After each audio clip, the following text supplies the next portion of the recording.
Because your diary doesn't just mention. I mean, okay, yes, it does. It fails to mention any disasters in London because we haven't had any. But it doesn't mention any. It doesn't mention any world events.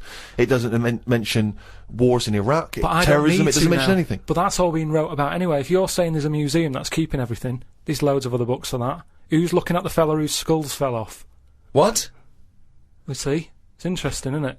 What do you mean the fellow whose skulls fell off? Well, that's what happened the other week, so I wrote about it. What? A fella's skull has fell off. What do you mean his skull has fell off? It's something to do with circulation. But what do you mean his skull fell off? Well, it's in the diary. But how can a skull fall off? Because it's surrounded by tissue and it's got a brain. How can just his skull? How can it detach itself from all the stuff surrounding it? He mislaid all his dreams. But all I'm saying is that's not getting a look in. No, because it's not significant or probably true. Good point, Steve. I don't. All right. Well, let me just. I'll just consult the diary quickly and find the moment with the man whose skull fell off. Oh, here we are. Yeah.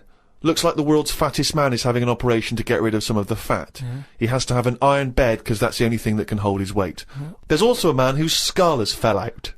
He's in hospital somewhere. I hate that. It would make me panic. The hospital is busy with people coming in to look at the head. What are you talking about there? That tells us nothing. Right, it's impossible for a skull to fall out. How are scholars in 10,000 years going to be... What are they going to decipher from that? They can sort of go... There's not enough incident detail. But how did his skull fall out? Circulation problems. But answer the question. How did his skull fall out? Fall out of what? He was at home, and I don't know if he was combing his hair or something, but it come off. What did? His skull. What do you mean, his skull? Do you know what the skull is? It's a part of the head. Well, no, it's the structure of the head. It's the bone. Do you mean the top of the skull? This is only useful if you have all the salient facts. Then it would be of interest to us. We could. Well, I couldn't take that on. I'm busy. I'm not going to start looking into stuff in depth. Just get the details. God. You're such an idiot. Question from Kevin. He says, Carl, other than the famous boxing match that you've often talked about, I know that took up about 20 minutes of your time, have you ever been in any other kind of fight? I don't suppose a slanging match. I think they're talking, have you ever been in a physical fight? Once that I can remember. It was over a woman. Well, a girl. I was at school. Yeah. And it was because, like, it's hassle, innit? Right, relationships when you're younger. How old were you? About 7. It was over a woman. Go on then. Yeah, go on. And there was this girl knocking about who, you know, she's quite good looking, everybody liked. And my mate, he really liked her. And I didn't sort of ask her out on that, but she just sort of took a shine to me and stuff, right? And didn't really go out with her properly. It's at that age where going out with someone is just like sort of going, all right, in the morning. Do you know what I mean? You just sort of nod your head. Yeah. And that. Anyway, there was some sort of school disco. And they were playing Spin the Bottle or something, right?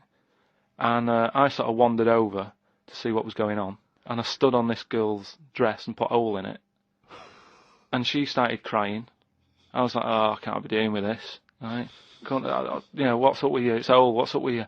And everyone's going, Carl, what are you doing? That's meant to be your girlfriend and that. You should be sort of saying, oh, I'm sorry, and giving her a hug and all that, and saying it'll be alright, we'll sort the dress out. I said, oh, I can't be dealing with this. Right. So she's crying her eyes out, I said, it's over, right? Oh, it's over, you saying, right, in the morning. Yeah. No more of that. Yeah, there's no more. Right. In the morning. So I go to the toilet, right? And this lad who fancies her comes in and goes, you're out of order. You know, I'm saying, what are you on about? Sorry, there's 2 7-year-olds. Yeah, you're out of order. Keep out. Yeah. Cut it out. Show her a bit of bloody respect. Sorry, were you wearing trilbies? Yeah. He put his cigarette out in the sink, and he just said, leave it. Get out of my face. So I just sort of said, look, why are you getting involved and all that? Yeah. 2 7-year-olds. Yeah. Why are you getting involved? And it was obviously like because you know he fancied her and that. We had a bit of a fight in there, I accidentally, sort of chipped his tooth on a sink. Right? Wow, is it like a proper... Sorry, this is like someone from Lock, Stock and Two Smoking Barrels. Yeah. What are you talking about? 2 7-year-olds in a toilet.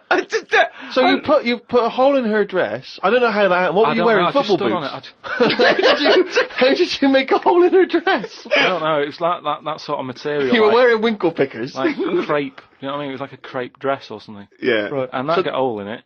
So you're having and when you say you're having a fight, I mean, are you wrestling with it? You got arm locks and a little head bit of locks? wrestling and shoving about and that. And it was an accident. I didn't sort of go, right, I'm going to break your teeth or anything. It's just that I happened to push his head down and his tooth hit the sink. Right. And it chipped and what have you.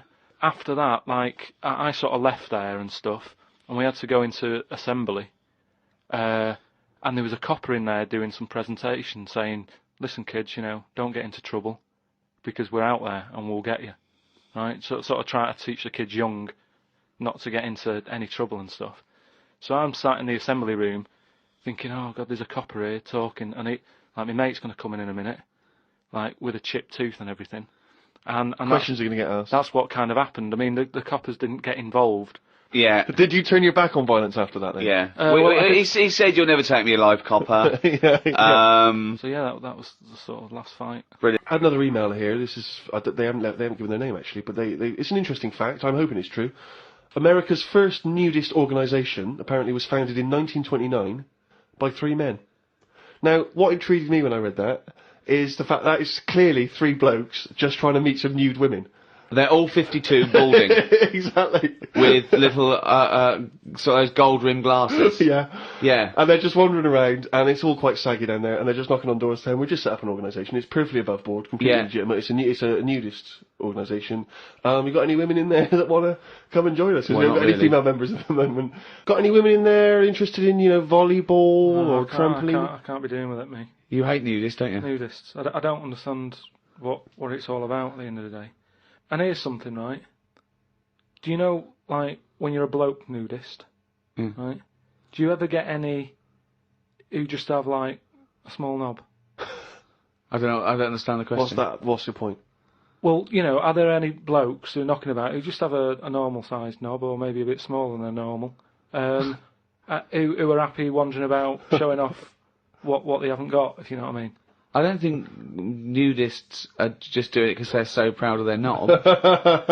No, but there's got to be a little bit of that in it, isn't there? Why? Say like Jonathan Ross, right?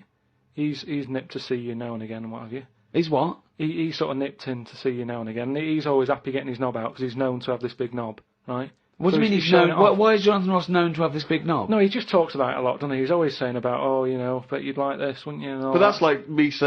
I'm known for being a great lover. I say it a lot. It's clearly not the case. What evidence have you got that he's got a big? No, knob? but the difference is he's happy to keep getting it out. It's different, sort of me walking about going, I've got a big one and all that, but no one ever sees it. But Jonathan sort of he's always getting it out, isn't he? Have you seen him get it out before? I saw. Well, he did get it out, but I wasn't looking. What do you mean you weren't looking? How do you know it was out?